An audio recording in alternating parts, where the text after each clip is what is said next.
Well, good morning on the third day.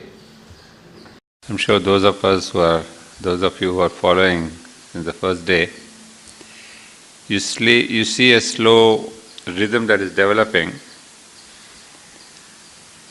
in our talks. You see, first I spoke about the first creation and all that ignited by the first sentence of Aurobindo's Savitri. It was the hour before the gods awake. We wanted to understand what's the meaning of the gods, or who are these gods, and what's the meaning of the hour before the gods. So all that led us to telling the story of the first creation, the four emanations. But yesterday we also discussed about the meaning of this first creation. In the sense, is it just a children's story? Or does it have a deeper significance for our own life? And then we had Dr. Sampadananda, who gave us a wonderful talk on the yoga of the Vedas,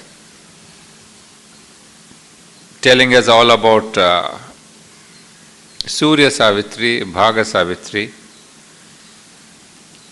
the root meaning of Savitri. And it was a wonderful exposition of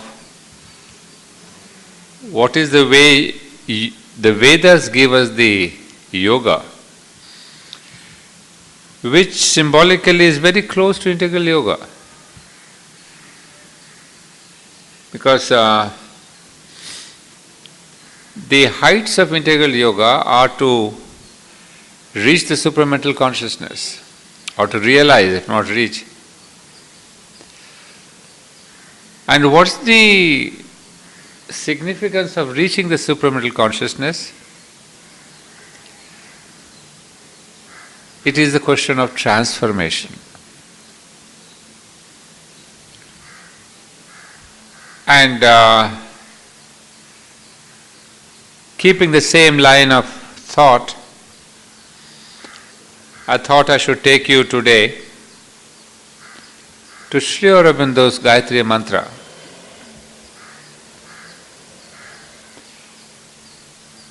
Most of us know here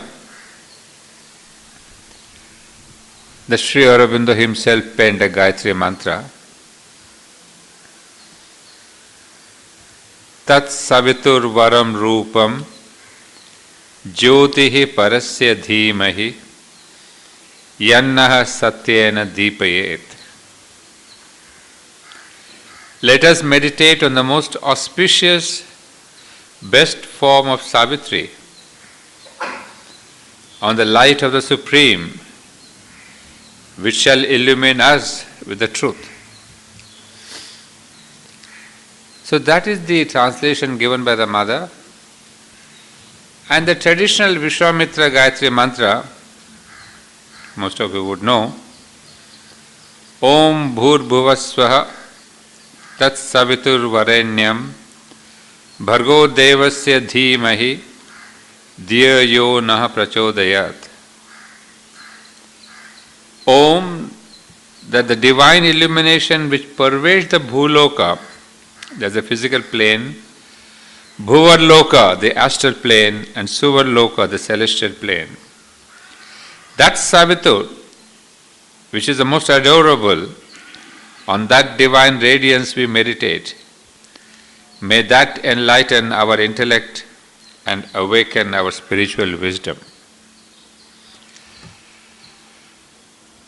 So there is a kind of we do perceive a difference in between both the mantras.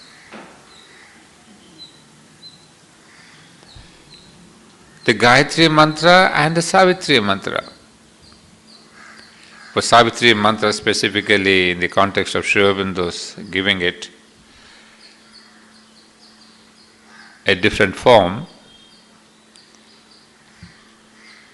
The first question is, why did Sri Aurobindo have to give us this mantra? When for thousands of years we had this Gayatri mantra, enjoined by millions of people across the country and the world, what was perhaps the necessity of adding this new mantra? Because Sri Aurobindo, as all of us would know by now, would not add such a mantra as this had it not been for a specific purpose which would be fulfilled in the future. Just as the Gayatri mantra brought our Indian civilization for the past 10,000 years, and Sri Aurobindo brings in here a new mantra which may again take us into the future for thousands of years. But how do we claim all that? Is it just because we want to project Sri Aurobindo? No. It is in the light of his own philosophy. Because here we see that Sri Aurobindo, that the ancient Gayatri mantra uses two terms. One is we have the Gayatri and Savitri. We need to understand who are these goddesses, who are these powers and forces. You see, traditionally in the occult in the mythology, in our Indian mythology, Gayatri is the consort of Brahman. And therefore, we have in this ancient Gayatri that Savitri, which is the most adorable on the divine radiance we meditate, may that enlighten our intellect. So we are invoking to Gayatri, the consort of Brahman, to enlighten our intellect, to, as he says, enlighten our intellect and awaken our spiritual wisdom. So what's happening here? It's basically an invocation to give our mind a proper direction, a proper understanding, a kind of enlightenment of the mind. So imagine thousands of years back when they had given us this mantra, obviously the instrument of evolution was the mind. The instrument of human evolution was given to the mind to guide the human beings in their life. So mind had to have this enlightenment, mind has to have this kind of a wisdom and knowledge. So obviously Rishi Vishwamitra implored that the mind may have the proper enlightenment so that the mind may guide humanity until the next stage of evolution. And that next stage of evolution has come now. Mind has brought us this far. And now we are going, as per Sri Aurobindo, beyond the mind, to the next level of evolution. And that next level of evolution, as all of us would know, is the supramental. So you can see the logical necessity of a new mantra. One has brought us from the vital, from the physical vital, through the mind till now. And now we need a new force, a new kind of a impetus, a new inspiration, a new dynamism to take us beyond the mind. And that is what is brought about in Sri Aurobindo when he says that let us meditate on the most auspicious form of Savitri, on the light of the Supreme, which shall illumine us with the truth. So here, he doesn't mention the mind. He says this truth, obviously the supramental truth, will illumine us Us means the entire being. It's not just the mind as is given there in the other one, very clearly, enlighten our intellect. But here in Sri Aurobindo it is enlightening the whole being. That means the mental, the vital and the physical. And what is the meaning of enlightening our being? Here, it is not just enlightenment, it is transformation of the whole mind, life and body. So immediately in this mantra, we have Sri Aurobindo invoking to the supramental Savitri to take us into that new world of the supermind. And for going into the supermind, what is required is a transformation. You cannot go into the supermind just with the mind. I mean, you can reach heights of the supermind with the mind and get a partial illumination. But supermind per se means the transformation of the three, mind, life and body. And one more thing before I wrap up.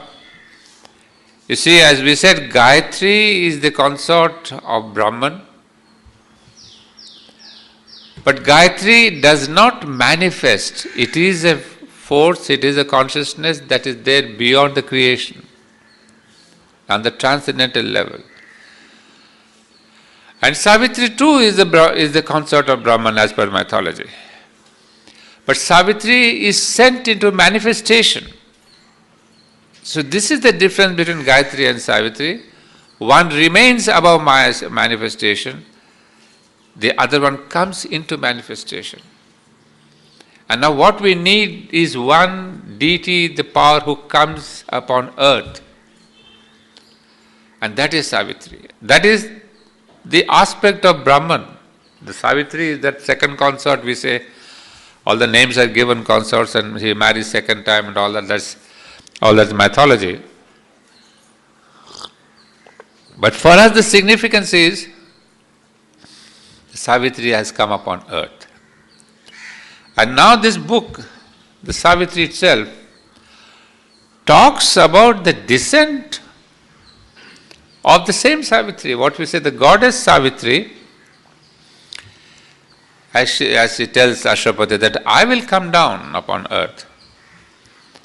I will come down not just as a force and a goddess, but as a transformative force.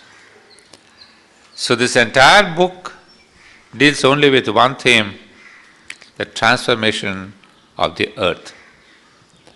And it is part of that transformation that there is immortality. So we see the magnificent significance here that Sri Aurobindo fulfills the very ancient Vedic prayer, Mrityorma Amritam Gamaya. You see, up until now it was only an aspiration, a concept, but it is Sri Aurobindo now who takes up the last prayer, from death to immortality. So it has been conceived of in the Vedas, as Sampadananda also told us yesterday about the supermind and all that. But it is now with Sri Aurobindo, in Sri Aurobindo, that the last Vedic prayer is set to be realized. And that is why the importance of Savitri. And that is why we say it's going to take humanity into the next future. Because he has given us the propelling force. You see, it's not only the supramental consciousness that they have brought down in 1950 and 1956. All of us know, I don't have to repeat all that. But not only that, Sri Aurobindo has given us a means, a ladder, a method to reach the supramental, and that is here. So it is not just a book, it is a ladder to climb into that consciousness. And therefore the mother no doubt tells us that to read Savitri is to do yoga. So you can see the immense importance she gives to Savitri, that even to read Savitri regularly is to do yoga. What it means is for us to discover, but that is the essence of this attempt of Savitri. And now let me take you to the gods that we were talking about.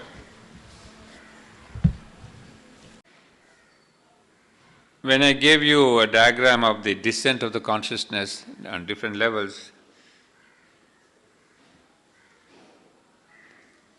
we had seen the descent of the divine on two levels to begin with, the impersonal and the personal.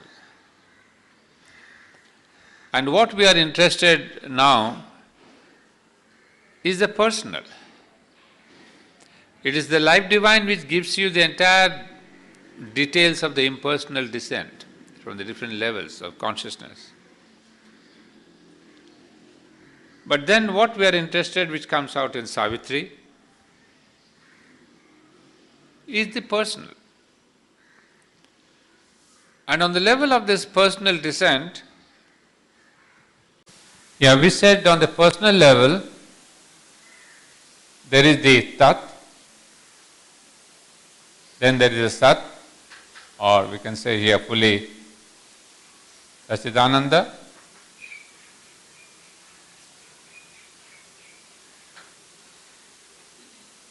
Then on the third level,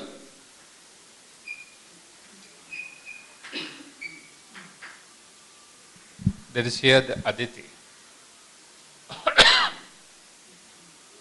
Of course, when we were discussing, we were here when we had said the Aditi. So what I would like to take up today is basically this. In our first day talk, we had come to this level. I'll take it up a little more in detail. You see, the Tat is the unmanifest.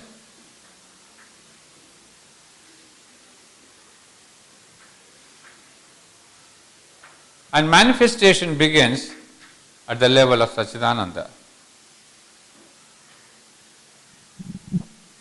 But when this moment of manifestation begins, there is the need and necessity of the Shakti, the force, the energy, the consciousness, the conscious force, or what we call the Chit Shakti.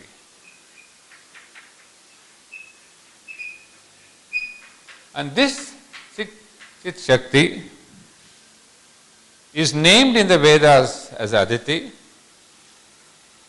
Aurobindo calls it in a simpler manner the Supreme Mother, Adi Shakti. And it is this Supreme Mother, Aditi, who brings forth two aspects or two different personalities, Ishvara and Ishwari. So keep this image in mind. It will be very clear for you to understand even our Indian mythology.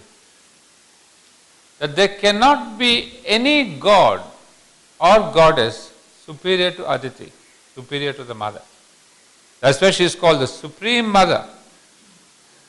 So what happens, we have a line outside, what is that called? The mother of all goddesses.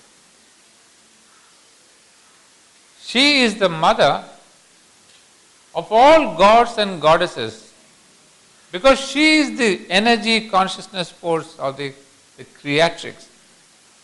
And that is where here we had given you the four personalities, and we will see Aurobindo giving us the four personalities of Ishwari. And first let me take up the Supreme Goddess, the Supreme Mother. There's Aditi. Now, who is this Aditi? We have a beautiful description given by Sri Aurobindo in a small book, the smallest book, called The Mother. It is small only in quantity, seeing the number of pages. But even in that book there is one chapter, chapter 6, which gives us perhaps the synopsis of the entire synthesis of yoga, life divine, and even Savitri. That's why to read the Mother, the small book, is not so easy. People think I just described the 4 aspects, but it is intensely philosophical, it's packed with symbolism. So here is a description of Aditi. There are 3 ways of being of the Mother, of which you can become aware when you enter into touch of oneness with the conscious force that upholds us and the universe. One line before that. The one whom we adore as the Mother is a divine conscious force that dominates all existence. One, and yet so many-sided that to follow her movement is impossible, even for the quickest mind and for the freest and most vast intelligence. The Mother is the consciousness and force of the Supreme, and far above all she creates. So the first definition that you understand is that she is the consciousness and force of the Supreme. What is that consciousness and force? That's the Chit Shakti.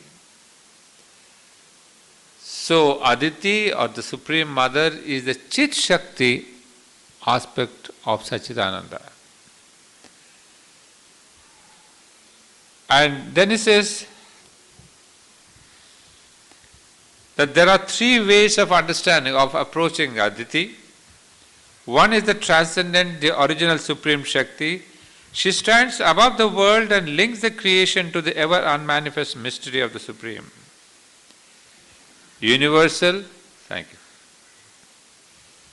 The cosmic Mahashakti. She creates all these beings and contains and enters, supports and conducts all these million processes and forces. Individual, she embodies the power of these 2 vaster ways of her existence, makes them living and near to us, and mediates between the human personality and the divine nature. It's a beautiful, just a summary, but you see what the entire concept is there, that there are 3 levels of the Mother: the transcendental, the universal, and the individual. Remember the passage that we read out from Savitri yesterday, the absolute, the perfect. We have always these 3 levels of the divinity. One is on the transcendental level, which is here. What we see, Tat, Sat and Aditi, this level is precisely the transcendental level, where she is unapproachable. But what is her role? Her role is precisely this, that she brings forth, she upholds the universe, and then she links the creation to the ever unmanifest mastery of the Supreme, mystery of the Supreme. So this transcendental Mother, it is she who brings forth first Ishvara and Ishwari. That is the beginning of manifestation, where the gods and the goddesses and the worlds are created, and that is the beginning. So who is the mother? She is the bridge between the unmanifest and the manifestation. So he tells us here that she force that upholds us and the universe. She is the link creation to the ever unmanifest mystery. Universal, the cosmic Mahashakti, she creates all these beings and contains and enters. So from the level of Ishvara and Ishwari, all the levels that come down, what we said the other day over mind, the mind and everything will come into the detail. So it is she who is really supporting, creating, entering all this universe. So that is the universal aspect. And individual, she embodies the power of these two vaster ways. Of course, she comes sometimes as the avatar, takes an individual form, because the individual form is necessary for what? For a beautiful phrase, to make them living and near to us, and mediates between the human personality and the divine nature. You see, the mother comes down as the individual in order to bridge the divine and nature, bridge Godheads and human beings.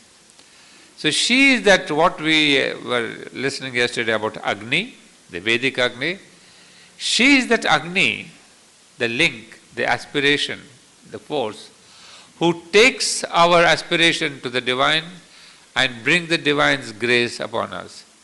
So she is, that's why Sri Aurobindo calls her as the mediatrix, the creatrix. The creatrix is one here. From the transcendence she creates. But as a mediatrix is when, as an individual she comes and mediates between you and the divine. So we have here the one original transcendent Shakti, the mother, stands above all the worlds and bears in an eternal consciousness the supreme divine. You see, try to understand these words. There's no difference as such. Sri Aurobindo says, she bears in her eternal consciousness the supreme divine. You know what's the meaning of bearing? She is carrying. So the one who carries the supreme is herself the supreme. Nobody individual less than supreme can carry the supreme. So she is the supreme. That's why I suppose she gave this title, the supreme. She is the supreme, but her role is that of a mediatrix, carrying and bringing forth the unmanifest to the manifestation. Alone she harbors the absolute power and the ineffable presence, containing or calling the truths that have to be manifested. She brings them down from mystery in which they were hidden into the light of her infinite consciousness and gives them a form of force in her omnipotent power and her boundless life and a body in the universe. So you see the immense role that the mother has, or the divine Aditi has. She brings them down from the mystery in which they were hidden into the light. So you see, she alone knows what to bring out of the supreme divine. Because as we mentioned the other day, that there is a kind of a infinite possibility of creation. In this infinite possibility of creation, it is the mother who chooses, saying, in this creation, this time, we will bring forth this kind of the rhythm of manifestation. Because Sri Aurobindo in one of his aphorisms shoots off saying, there have been 1,000,000 creations before. This is not the only one. And there will be 1,000,000 more in the future. Only to tell us that this creation is not the end of the infinite powers of the Supreme. He has done that 1,000,000 times, he will do it 1,000,000 times. But this one, this creation, it may not be destroyed by a pralaya.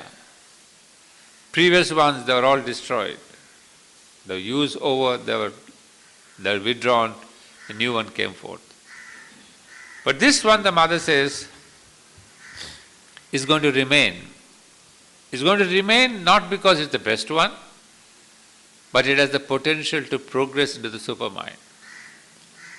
So that is the secret of the present creation, because till now all the creations perhaps were there up to the level of the mind or whatever the level beyond mind, but nothing was in the supramental. For sure, the mother emphasizes that this creation would last. That means it will be ever progressive. It will go into the supermind, from supermind into Satchidananda, Sat and Chit and Ananda Loka and all that. That's a long story, we don't know. The Supreme is manifest in her forever as the everlasting Satchidananda, manifested through her in the worlds as the one and dual consciousness of Ishvara Shakti and the dual principle of Purusha Prakriti, embodied in her in the worlds and planes of the gods and their energies, and figured because of her as all that is in the known worlds and in unknown others. You see, that's why I call this passage as absolutely cryptic. He has given us the philosophy that she is the one manifest in Satchidananda, because she is part and parcel of Satchidananda. Then she says, through her this Ishvara Shakti, what we are given as Ishvara and Ishwari, that also comes forth. Even the principle of Purusha Prakriti, embodied in by her, is all her. Well, maybe we are repeating, but the essential idea is that she is the origin of this creation. You understand it in any way, but she is the origin. Incidentally, I remember the line, a question. When this was brought out, one of the sadhaks asked Sri Aurobindo, but in our Indian mythology, is Brahma who is the creator. And Sri Aurobindo says, she is the creator of Brahma also. So don't confuse. You can see now. He says there cannot be a Brahma, Vishnu, Shiva beyond her. Because the very first form, as he puts it somewhere, form is given by her. So it's later on Brahma or Shiva or Vishnu or whatever you want to give, anything that has a form is formed out of her. So that is the kind of the overwhelming truth. There's nothing to go argue beyond that. So you call it Brahma is the creator, Shiva is the creator, and everybody says no, Vishnu is the creator, Shri Krishna is the creator. Okay, all mythologies you put together. But Sri Aurobindo says all that comes into only one phase, that is, she is the origin. And then she would say, all is she, for all are parcel and portions of the divine conscious force. Nothing can be here or elsewhere but what she decides and the Supreme sanctions. Nothing can take shape except what she, moved by the Supreme, perceives and forms after casting it into seed in her creating Ananda. So there cannot be anything beyond. Nothing here, elsewhere. Nothing can take shape except what she, moved by the Supreme, perceives. So she perceives, takes the sanction of the Supreme. It's a way of saying, it's not that she goes and asks the Supreme, can I do this? It is her own consciousness. She is the consciousness of the Supreme. Whatever, it is she who perceives the whole thing. The Mahashakti, the universal mother, works out whatever is transmitted by her transcendent consciousness from the Supreme and enters into the world that she has made. Her presence fills and supports them with the divine spirit and the divine all-sustaining force and delight without which they could not exist. That which we call nature or Prakriti is only her most outward executive aspect. She marshals and arranges the harmony of her forces, etc. Each of the world is nothing but one play of the Mahashakti of that system of worlds or universe, who is there as the cosmic soul and personality of the transcendent mother. Well, this is where we are going to get into later. As a universal aspect, she has created all the gods, the Prakriti, nature, and as he writes here, that which we call Prakriti is only her outward expression, is the most outward expression. This is a little more detailed, maybe we'll understand that at the end of the session maybe. Well, maybe I can skip this.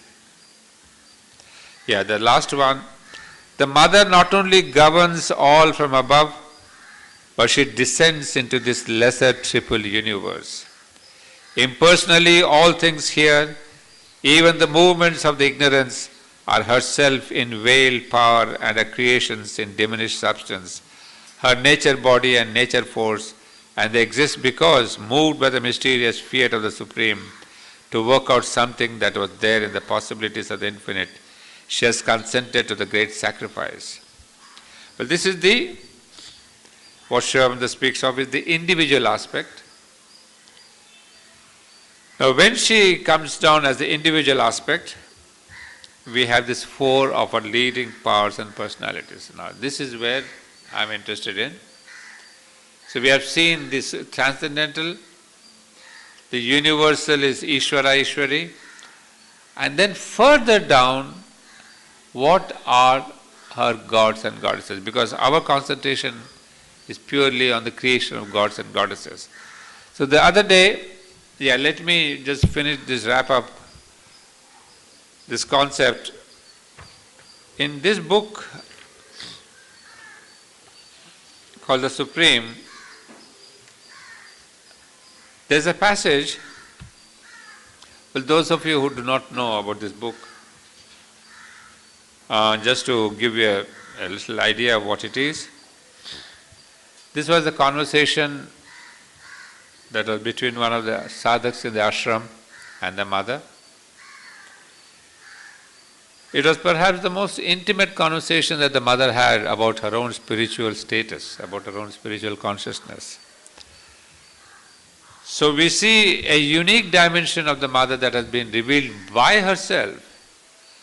I mean, I always compare it with the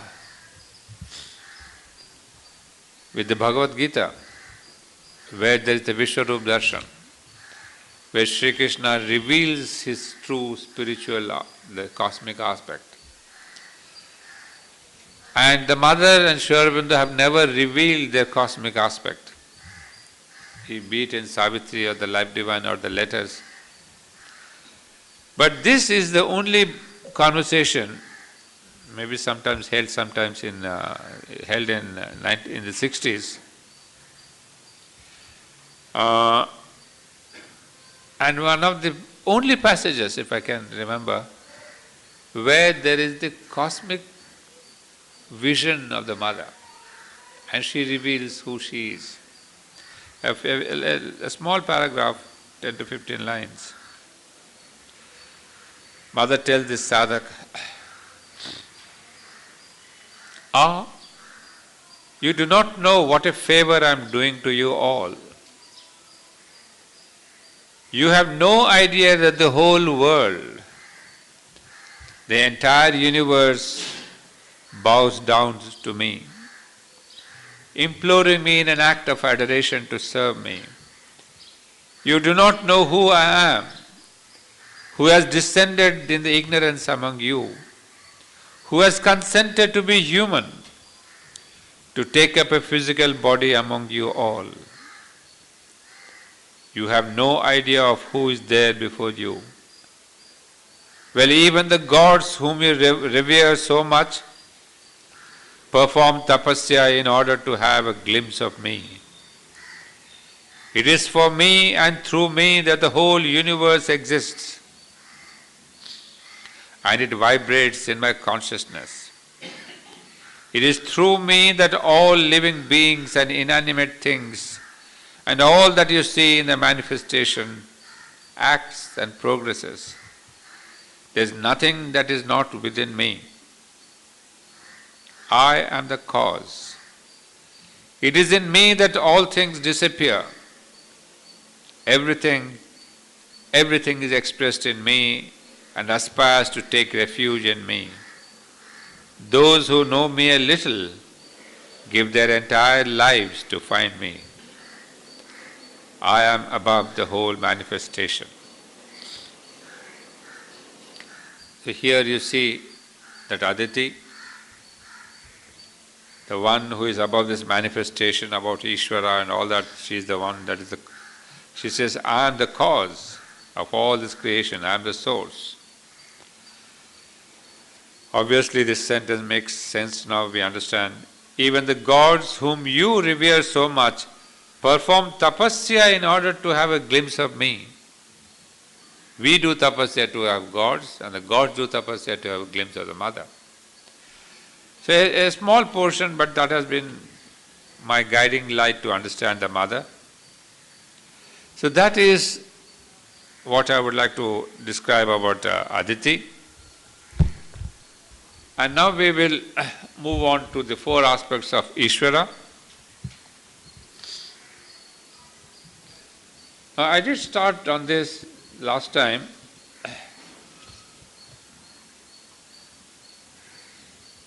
That on the Purusha side, the Ishvara side, you see, there is sometimes a misunderstanding between the words Ishvara and God and Bhagavan and all that.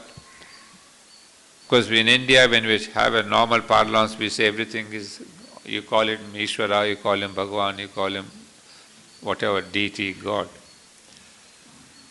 But these are the two aspects, Ishvara and Ishvari. Ishvara, we call it Shakti, Purusha or Prakriti. These are the two eternal aspects of Aditi. And part of that Ishvara, or manifesting this Ishvara, are several gods. So when we say, you see, we are very, conveniently we say Bhagavan Ek Hai. We do not mean any of these overmental godheads. We again go back to Sachidananda, or we go back to consciousness force. But philosophically, what we have to understand is that there is one Aditi, one Purusha aspect, but in that Purusha aspect, there are four main manifestations. What we call last time, in my slide, what I saw, your Mahavira and Balaram and Pradyumna and Aniruddha. But Sri Aurobindo calls them differently, not all of them, only the first one. He doesn't use Mahavira. He uses the first deity as Sri Krishna. Now these are the four aspects, and counter to them there are this Ishwari aspect, the female aspects. So first let me clear up that. Sri Krishna contains all the others and puts them out from his being. He is Ishvara, Shiva, Brahma, Vishnu. Lordship is his manifestation, might and wisdom are his gunas. So remember, Sri Krishna is the might and wisdom.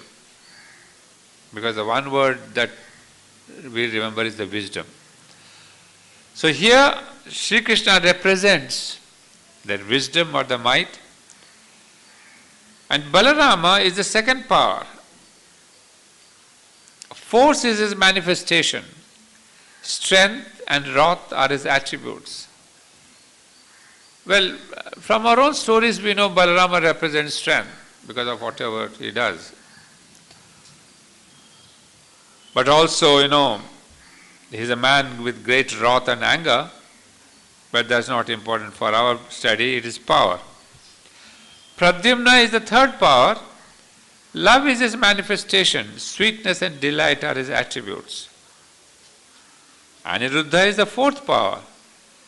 Desire is his manifestation. Bodily enjoyment and worldly reason are his attributes. Now, I found this great meaning and significance here. When we see the female aspects, the Ishwari aspects, then the whole thing becomes very clear. What we have here in the Ishwari aspect are the four aspects of the mother. But there is another letter of Sri Aurobindo which really throws a lot more light. The Satya is full of Sri Krishna, the golden age, when men are full of might and wisdom. The Treta is full of Balarama. The Chakravarti Raja is the incarnation of the Treta. It is full of great wars and mighty sacrifices. The Dwapara is full of Pradyumna. He prepares in the Dwapara the love which supports men through the Kali. Aniruddha, the Shrudra, reigns in the Kali. He breaks the ancient modes. He shatters to pieces the Achara. He questions everything, destroys everything, levels everything, rebuilds everything. He is a Shrudra and has the passion for work and service. He puts off lordship in order to become the divine slave of humanity. And there is now this is where I'd like to expand a little more. Now we said Sri Krishna represents wisdom. And as I told you the other day, let's not take up these names as the final ones. We have taken these names only to represent. You see, when we say question of Mahakali, the Kali immediately we know is as the strength. But on the Ishvara level, the Purusha level, there is also the strength. You see, in this creation, there are all these parallels are there. The female side, the male side, the Ishwari side, the Ishvara side. So how do we take up the question of strength? So Sri Krishna, Sri Aurobindo could have invented new names. But in our Indian tradition, it has come through this Vaishnava tradition especially, the question of Balarama has been given to us in mythology as somebody strong and full of strength. So it is easier to borrow the same name of Balaram instead of giving a new name. So Sri Aurobindo says, okay, let us accept the name Balaram for manifesting strength.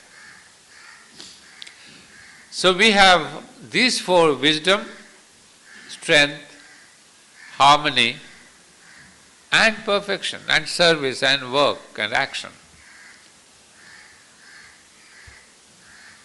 Now it's so very interesting. It says that Satya is full of Krishna, Satya Yuga.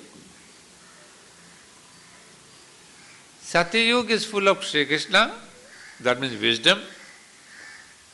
And on the female side, the Ishwari side, the same period is dominated by Maheshwari. So we have very beautiful understanding. Satya is the wisdom, and Maheshwari is the one who has dominated this period.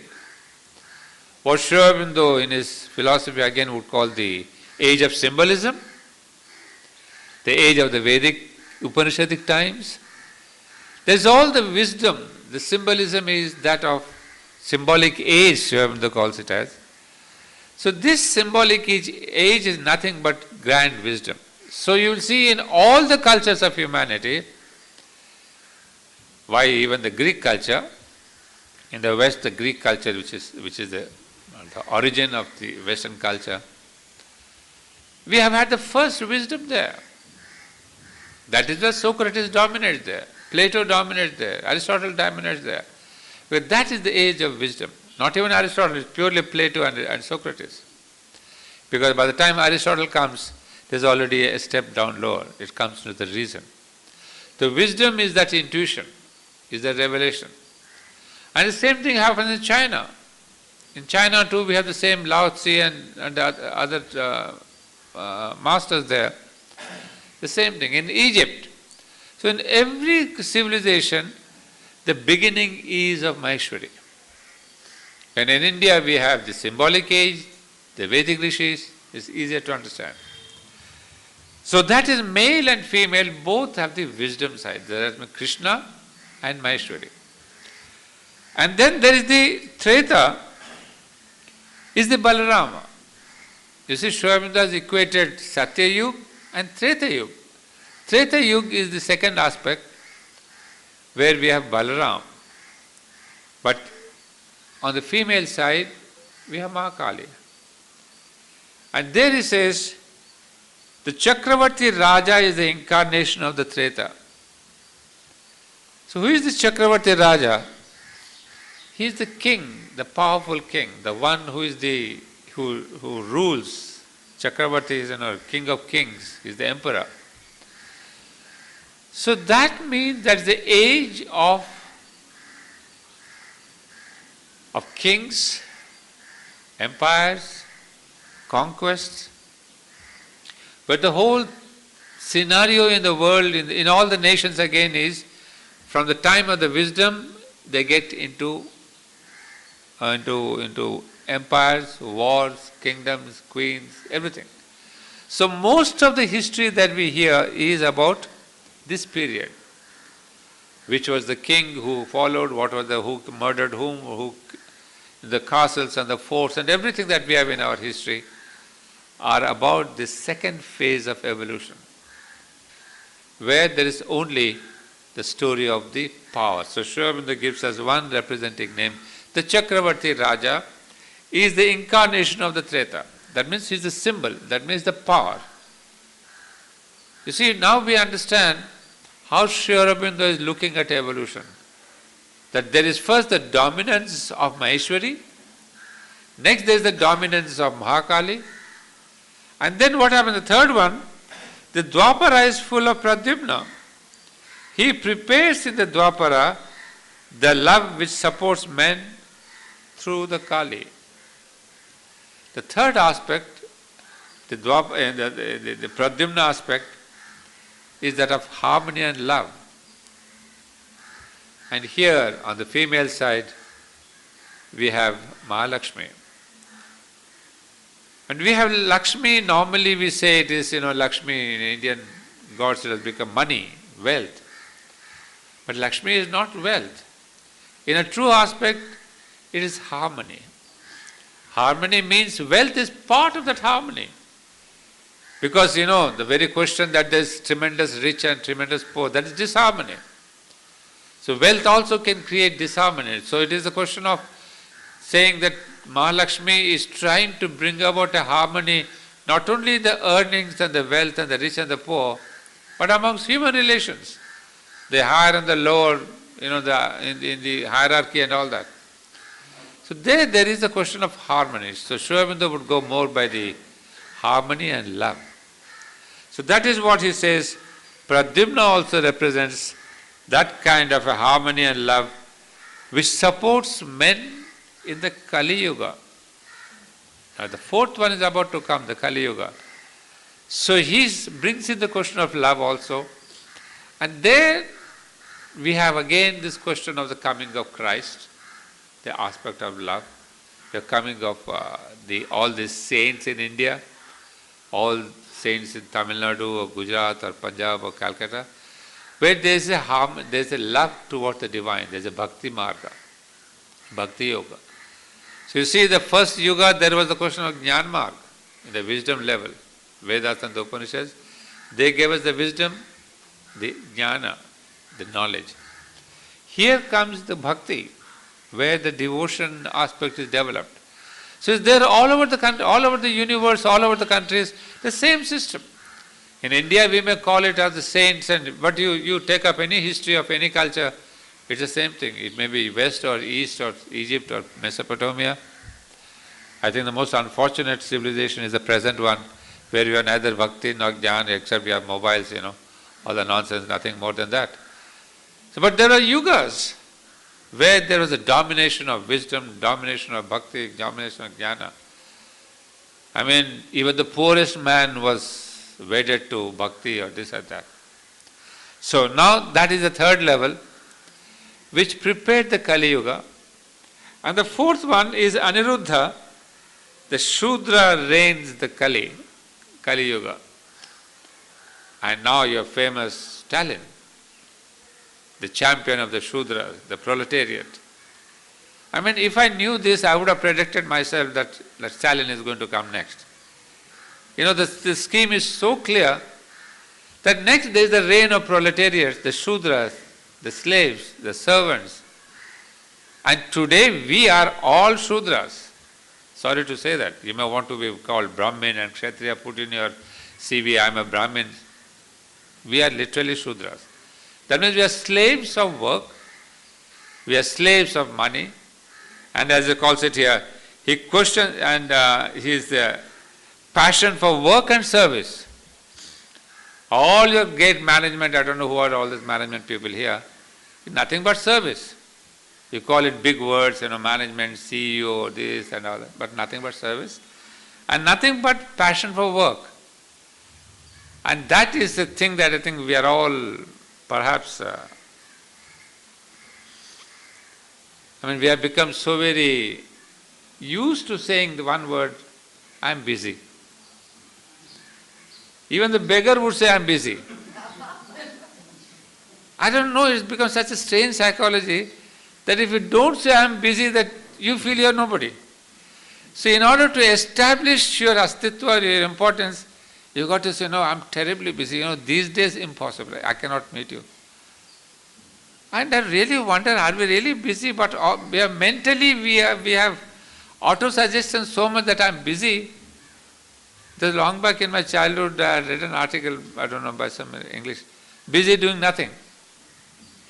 And today is exactly that, busy doing nothing, but we all want to be busy. Retired man is 80, 85, I'm terribly busy. After retirement, I become more busy then. It's a strange psychology. We are caught up, gripped by the psychology of busy. And here is what Aurobindo says. He is a Shudra and has passion for work and service. And mother on this side is Saraswati. So mother herself says this is the age of Saraswati. So age of service, age of Shudra, age of work, and age of perfection. So all your mobiles, all this is what? Perfection. You have, I don't know what you call NG or VG, or keep on improving your mobiles, keep on doing this. There's no end to this material perfection. So it is not the credit of the Japanese or the Indians or Modi saying, what is that, make up India or start up India. Nobody's business. It is the whole universal domination is by Ma Saraswati. You will it or not, you want it or not, there's only one domination. So today is a great congratulations for all of you who want to come to SACAR to know knowledge. Because here we have only Maheshwari. We don't have work, we don't have devotion, we don't have... What I want to say is, where there is any kind of a drama or any activity, you will see Aurobindo, people are rushing to Aurobindo because there are activities, exhibitions, doing physical works. So I'm trying to exaggerate, I'm exaggerating a little bit only to bring to you bring you home to the point. This is the age of work. So everybody needs to work, you may call it environment, your employment, your earning skill and all that. What you call the skilled labor, skilled people. You have got Ministry of Skills. So why is that skill has suddenly become so very important? Because this is the age. And there's one more line that he has mentioned very beautifully. He says this Pradyumna shatters to pieces the achara. He questions everything. That is the great individualistic age. So from the symbolism, from the other ages, subjective, we have landed in an age of individualism, where we question all the achara, all the tradition, all that was past. So don't blame your children if they're blaming you, if they're asking you questions, if they run away from your house, if they get married to 3 people. He says, this is the age. It's not your thing. No achara, no tradition, nothing can really bind the individual. This is Saraswati herself who is doing that. She wants to break the molds of the past. And Savitri herself is that breaking the molds of the past. What is the mold that she has broken of the past?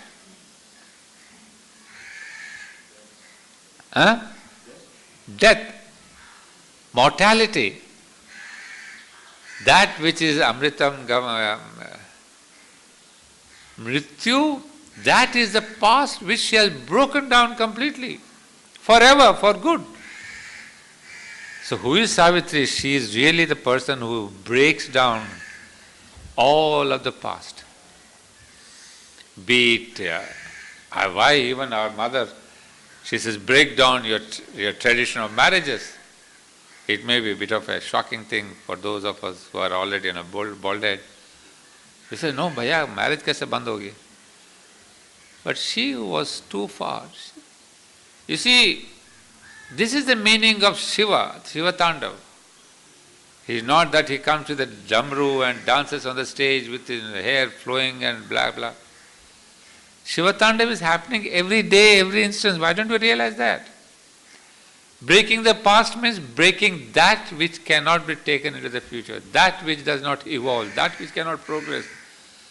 That is the fossilization of your mindset. And these fossils of thought is what are being broken.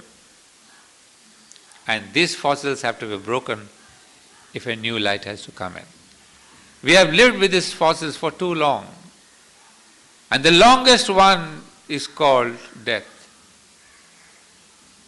And imagine mrityorma amritam gamaya. But what a tremendous challenge Aurobindo must have taken up. Even the very concept that I'm here to break the mold of death, and which includes, if you want to break the mold of death, you'll have to break many a mold. Because death is the longest and the biggest and the intensest and the darkest mold. But because if you want to break death, you have to break many other molds. And so Mother beautifully calls it, sometimes it is difficult to understand, but she puts it perhaps in too simple a way. She says, death is a habit. Suddenly you wake up and say, hey, my God, death is a habit. Then can I not break my habit? They try. I cannot really break my habit of even sleeping after lunch. A choti si baat, simple thing of my nap. What am I trying to do? Break death? Forget about it. So we are all wrapped up in habits. Right from your nap to and the greatest thing that I've recently realized, the greatest habit is your food taste. I tell you, that's one thing that is as deep as the genes in you. Nobody can break your molds of habit of food. And then slowly I start thinking, this is the thing. Nobody can help it. The other day I went to somebody, he says, I've lived in Calcutta for the last 20 years, but I maintain my own Marwadi food. At home you have the same ghee, the same chapati, the same. 20 years in Bengal, not a half a spoon of sugar in anything. Because Bengal is known to put sugar in, not more, much more in everything. But he is proud to say, no, I maintain my Marwadi taste. The Gujaratis will say, no, I bhi khata hu, curry khata hu with the shakkar, without curry, without shakkar I cannot. And at home, I'm a Telugu, my wife is a Bengali. She wants sweet, I want jhal, achar. I started wondering, I said, is it a disharmony between us? I said, no, it's not a disharmony, it's the harmony of the tongue. So what I want to tell you just in a lighter mode is that we are into these habits. And that is why our famous Aniruddha, he says it destroys everything, levels everything, rebuilds everything. So Aniruddha, or the age of Saraswati,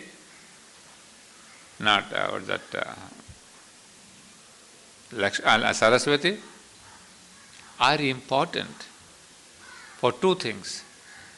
One is what we discussed yesterday about the individual. We all become individualistic.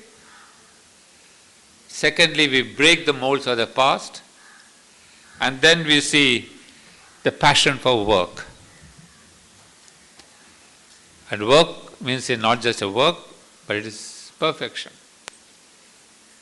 So if you have this kind of an understanding, you will understand the ways, the things, the means, the politicians, the individuals, the communities, the societies. Everybody is steeped in this. We cannot escape. So that is why I try to meditate. You have no time for meditation. You try to go to temples, no time for temples. People may say, I've left going to temple, but I'll say, try it out. You can't. It's not in your veins, it's not in your genes. Because the whole atmosphere today is not to go to the temples. Not because you don't like them. There's no time. As simple as that. Because we have to work. Morning to evening, evening to afternoon. So, sum and substance is that we are passing through a period. You call it Kali Yuga, you call it whatever, but for me it is the Yuga of Saraswati. The Yuga of Saraswati where we are all Shudras. That means the moment we say I'm busy, in the next column when you say what is your Jat, you say I'm a Shudra. Your application form, don't say I'm a Brahmin, I'm Kshatriya. You say I'm a Shudra. You see, and in fact it is a proud thing to call ourselves Shudra today because we are really, the other side you say I'm a PhD, I'm an MA, I'm a CEO, what am I doing? I'm a professor, what are you doing? I'm very busy in the university. The moment you say busy, equivalent to Shudra. So if you choose yourself, what is it, you want to be a Shudra or you want to be not busy? It's up to you. But basically, this is the whole rhythm of evolution. The Aurobindo is giving us through those 4 names. It is a cycle of evolution.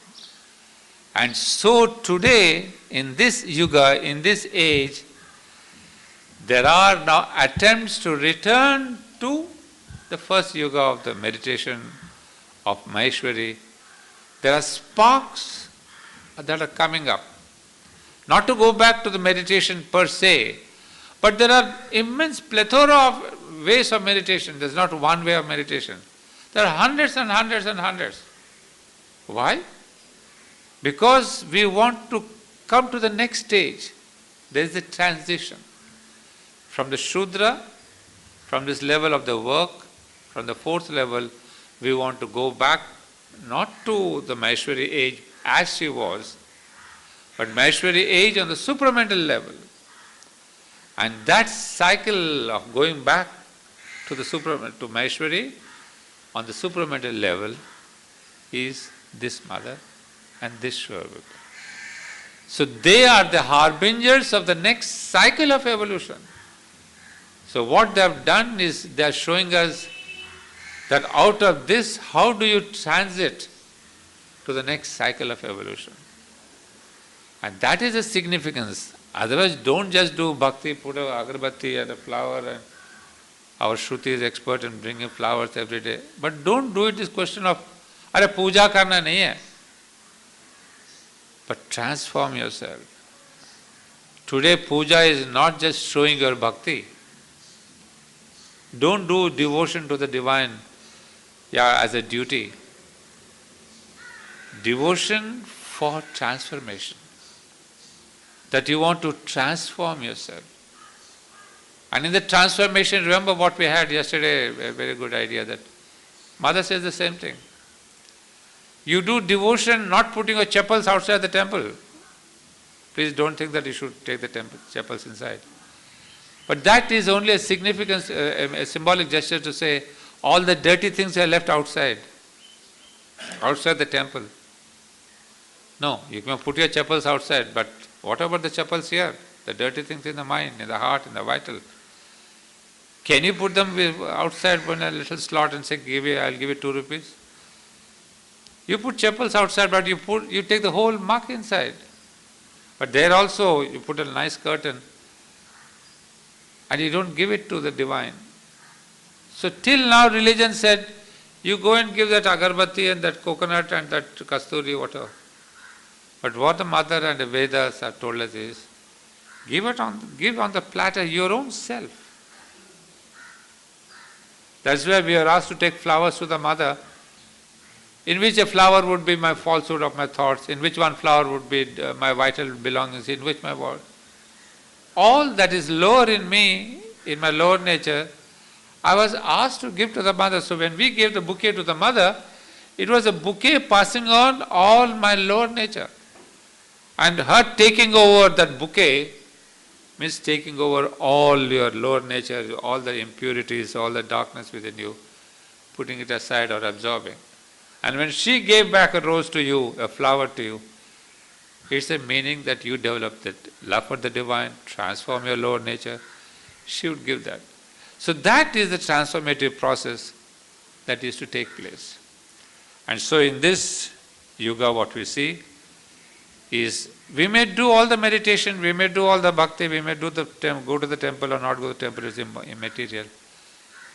But you put the flower, you put the agarbatti, you put the coconut, you put the arti, but that is a... Sri Aurobindo doesn't say don't put. He says whenever you are putting a flower on an agarbatti, remember why you are putting, not what you are putting. It is not the ashram agarbatti or cottage or the Orishik agarbatti. The agarbattis don't matter. It's not going to smell you. Is it nirvana agarbatti or shakti agarbatti? But what God will smell is your own being, your own perfume of your own being. So are you ready to offer that perfume? So pehle jo hai, we used to just give a perfume and nice perfume, God will be happy with this brand. No, God is not happy with the brand of agarbatti. It's the brand of your own emotion, your dedication, your offering.